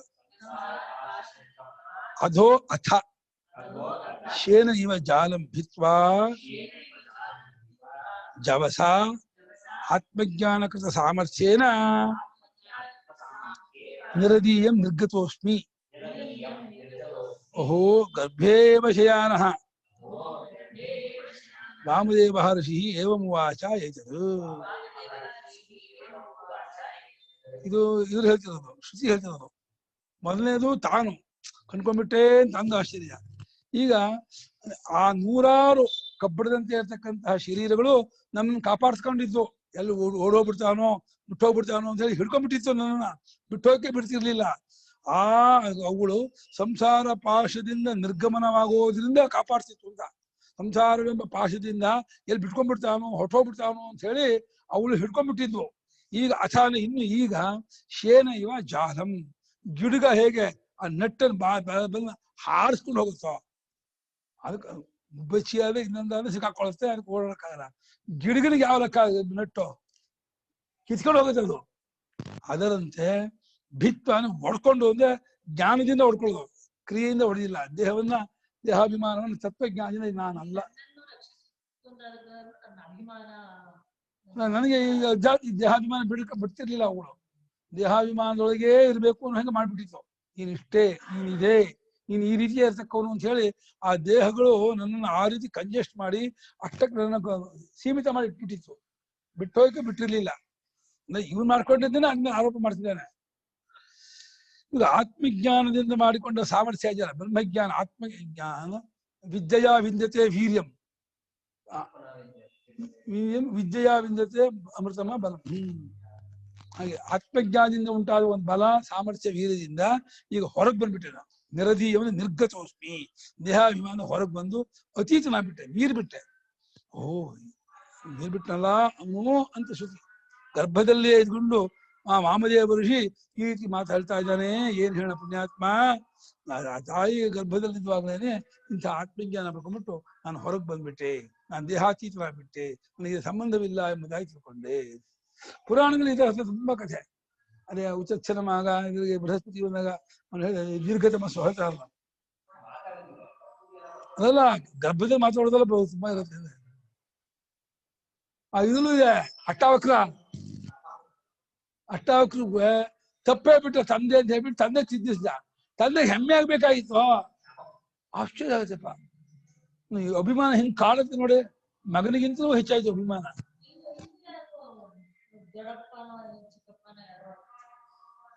ದೀರ್ಘತಮಸ್ಸು, ದೊಡ್ಡಪ್ಪ ಸಂಬಂಧ ಮಾಡಕ್ ಬಂದು ಬೇಡ ಬರ್ಬೇಡ ನೀನು ಬೈದಾನೆ. ಅದೇ ಉಚ್ಚ ಅಲ್ಲ, ದೇವತೆಗಳು ಅಂತೀವಿ ಬೃಹಸ್ಪತಿಯನ್ನ. ದೇವತಾ ಪುರುಷರು ಆ ತಮ್ಮನ ಹೆಂಡತಿ, ಇವಾಗ ಸೊಸೆ ಸ್ಥಾನ, ಅದು ಸೊಸೆ ಸ್ಥಾನವನ್ನು ಎಷ್ಟು ಗೌರವ ನೋಡ್ಕೋಬೇಕು. ಗರ್ಭಿಣಿ ಬೇರೆ, ಆಕೆಗೆ ಏನು ಹೇಳಕ್ಕೆ ಆಗ್ತಿಲ್ಲ, ಸುಮ್ಮನಿದ್ದಾಳೆ. ಹಾ ಅಪ್ಲಿಕೇಶನ್ ಏನ್ ಬೇಜ ಮಕ್ಕಳು ಅಂತ ಇದೆಂತ ಅಪ್ಲಿಕೇಶನ್ ಅಲ್ಲ ಶಾಪ ಕೊಟ್ಬಿಟ್ರೆ ಭಯಮ್ಮ ಅವ್ರಿಗೆ ನಿಮ್ಗೆ ಹಂಗ ಬಿಟ್ರೆ ಹಾ ಎಷ್ಟು ಅನ್ಯಾಯ ಆಯ್ತು ಪಾಪ ಕಷ್ಟಪಟ್ಕೊಂಡು ಅವಳು ಗರ್ಭಿಣ ಧಾನ್ಯ ಮಾಡ್ಕೊಂಡ್ಬಂದಿದ್ದನ್ನ ಶಾಪ ಕೊಟ್ಟು ಕಣ್ ಕೂಡ ಹುಟ್ಟಬೇಕು ಅಂದ್ರೆ ಜೀವ ಪೂರ್ತಿ ಎಷ್ಟು ಹುಟ್ಟಂದಿನ ಸಾಯೋರು ಕಣ್ಣಿದೆ ಇರ್ಬೇಕು ಅಂದ್ರೆ ಎಷ್ಟು ಕಷ್ಟ ಪಾಪ. ಹಾ ಅಲ್ವಾ ತಿರುಗಿ ಯಾವಾಗ ಶಾಪ ಕೊಡ್ಲಿಲ್ಲಪ್ಪ ಅವನಿಗೆ ನಿನ್ ಕಣ್ಣು ಹೋಗ್ಲಿ ಕೊಡ್ಬೇಕಾಯ್ತು ಅಲ್ಲ ಅವನಿಗೆ ಆ ಶಾಪ ಕೊಟ್ಟಿದ್ರೆ ಗೊತ್ತಾಗ್ತಿತ್ತು ಅದಕ್ಕೆ ಪರಿಣಾಮ ಏನು ಅಂತ. ಕಣ್ಣು ಕಳ್ಕೊಂಡ್ರೆ ಏನಾಗುತ್ತೆ ಅಂತ ಕೊಟ್ಟಿದ್ರೆ ಆ ಬುದ್ಧಿ ಬರ್ತಿತ್ತು ಹೌದು ನಾನು ಶಾಪ ಕೊಡ್ಬಾರ್ದು ವಾಪಸ್ ಹೋಗ್ತೀನಿ ಅದನ್ನ ನೀವು ಒಪ್ಕೊಳ್ತೀರಾ ಇದ್ ಮಾಡ್ತೀರಾ ಇವತ್ತು ಮಾಡಿದ್ರೆ ತುಂಬಾ ಆಕ್ಷೇಪ ಮಾಡ್ತೀರಾ ಅಂತ ಕೇಳ್ತಾರೆ. ಇದ್ದಾಗ ದೇವ್ರೆಲ್ಲರ ಬಗ್ಗೆ ಗೊತ್ತಾಯ್ತು ಅಂದ್ರೆ ಯಾವ ದೇವ್ರ ಬಗ್ಗೆ ಮಾತಾಡ್ತಾ ಇರೋದು ಈಗ? ಇಂದಾದಿ ದೇವತೆಗಳಿಗೆಲ್ಲ ನಾನೇ ಕಾರಣನು ಅಂತ ತನ್ನ ಸಚ್ಚಿದಾನಂದ ಸ್ವರೂಪದಿಂದ ಅವ್ನು ಹೇಳ್ಕೊಳ್ತಾ ಇದ್ದಾನೆ. ವಾಮದೇವ ನಾನು ಪರಿಪೂರ್ಣವಾದ ಸಚ್ಚಿದಾನಂದ ಪರಬ್ರಹ್ಮ ಆಗಿದ್ದೀನಿ, ಈ ನಾನೇ ದೇವತೆಗಳಿಗೆಲ್ಲ ಕಾರಣ, ಅವರ ಹುಟ್ಟಿಗೆಲ್ಲ ಕಾರಣ ಅಂತ ಹಾಗೆ ಹೇಳ್ಕೊಳ್ತಾ ಇದ್ದಾನೆ. ಸರ್ವಾತ್ಮ ಭಾವದಿಂದ ಹೇಳ್ಕೊಳ್ತಾ ಇರೋ ಮಾತಿದು. ಆಮೇಲೆ ಲೋಹದ ಇದು ಅಂತಾರ, ಅದು ಫೋರ್ಟ್ರೆಸ್ ಅಂತ ಇದೆಯಲ್ಲ, ಅದು ಅಂದ್ರೆ ಹೊಟ್ಟೆ ಅಲ್ಲ, ಸಂಸಾರದ ಇದು ಫೋರ್ಟ್ರೆಸ್ ಅಂತನಾ? ಕೇಜ್ ಹೌದು, ಶರೀರ ಕೇಜು ಅಲ್ಲ, ಅಮ್ಮನ್ ಹೊಟ್ಟೆ ಅಂತ ಅಲ್ಲ ಇಲ್ಲಿ, ಯಾಕಂದ್ರೆ ಊಂಬಲ್ ಇದಾನಲ್ವಾ? ಅಲ್ಲ, ಅಮ್ಮನ ಹೊಟ್ಟೆ ಅಲ್ಲ, ಎಲ್ಲಾ ಜನ್ಮವೂ ಒಂದು ಶರೀರದಲ್ಲಿ ಅಭಿಮಾನ ಬಂದೇ ಬರ್ತಲ್ಲ, ಅದೆಲ್ಲ ಕೇಜು, ಅದೆಲ್ಲ ನಾವು ಕಬ್ಬಿಣದ ಪೆಟ್ಟಿಗೆ ಇದ್ದ ಹಾಗೆ. ಸಹ ಏವಂ ವಿದ್ವಾನ್ ಭಾಷೆ ಓದಿದ್ವಾ? ಸಹ ಏವಂ ವಿದ್ವಾನ್ ಅಸ್ಮಾತ್ ಶರೀರಭೇದಾತ್ ಊರ್ಧ್ವ ಉತ್ಕ್ರಮ್ಯ ಅವಿಷ್ಣುನ್ ಸ್ವರ್ಗೇ ಲೋಕೆ ಸರ್ವಾನ್ ಕಾಮಾನ್ ಆಪ್ತ್ವಾ ಅಮೃತ ಸಮಭವತ್ ಸಮಭವತ್.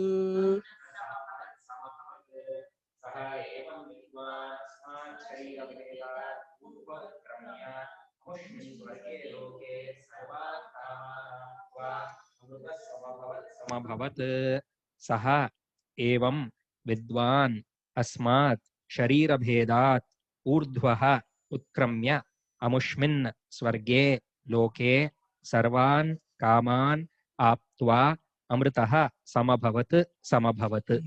ಇದು ಆತ್ಮಿಕ ಬೇರೆ ಬೇರೆ ಪದ, ಸ್ವರ್ಗೇ ಲೋಕೆ ವಿಶೇಷಣ.